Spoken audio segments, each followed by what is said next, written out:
A customer brought in a shirt with a stain, and she confidently said she could clean it. But no matter what stain remover she used, the stain didn't fade. It only got bigger. Her mom said, if you can't clean it, just give it back. But when her dad saw the customer's name, his face instantly turned grim. Her mom seemed to remember something too and started crying softly that night and went down to the basement to grab something and found a stranger in the house. But when she turned on the light, the man had vanished, like he was never there. Even stranger, the stain on the shirt had grown again, and now it looked like a human face. She rushed to tell her parents. To her surprise, her dad was even more terrified than she was. He dropped the shirt and ran off. What was he so afraid of? And couldn't figure it out. But before she could find answers, she heard her dad scream. She ran home in a panic and found him collapsed on the floor in pain, the unwashed shirt lying next to him. But strangely, the stain was gone. She noticed a mark on his waist. Carefully lifting his shirt, she saw it. The face-shaped stain had transferred to his body after her dad died under mysterious circumstances, and finally pressed her mom for the truth. Years ago, her dad had a friend named Nanakase, who was obsessed with the supernatural. One day, a mutual friend came to the laundromat and said he'd argued with Nanakase and accidentally killed him. To help cover it up, her dad washed the bloodstains off the friend's clothes, and the woman in black who brought in the shirt, her surname was also Nanakase. Hearing this, and felt a chill, she ran to check her father's body. The stain was gone, but when she went back to the hallway, she found her mom sitting motionless in a chair, a face-shaped stain forming on her neck. Right before she died, her mom whispered, "Maybe after I'm gone, the curse will lift." Then she passed away in Anne's arms, losing both parents in one day, and was devastated. She saw the woman in black outside the window, smiling like she'd won, and chased after her, following her to a house with a sign that read Nanakase. Inside the yard, the shadowy figure was performing some kind of ritual. At the same time, a stain began forming on Anne's clothes. She scrubbed frantically, but it wouldn't come off. She burst into the room and demanded, "Why are you doing this to me?"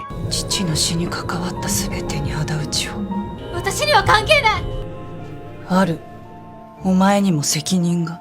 Then it hit her. When Nanakase was killed, she had been helping at her parents' laundromat. She was the one who washed the blood off that shirt. Her parents had kept it a secret to protect her, and couldn't accept it. This nightmare was her fault. The woman in black ignored her and continued the ritual. The stain on Anne's clothes spread. She begged for mercy, but the woman wouldn't stop. Desperate to survive, and grabbed a vase and smashed it against the woman's head. Instantly, the stain disappeared. She ran back to the laundromat and scrubbed her clothes clean, just like when she was a kid, trying to erase all the evidence. Later, and moved to another city and started a new life. But one night, on a date, she accidentally spilled wine on herself. A familiar stain appeared on her shirt.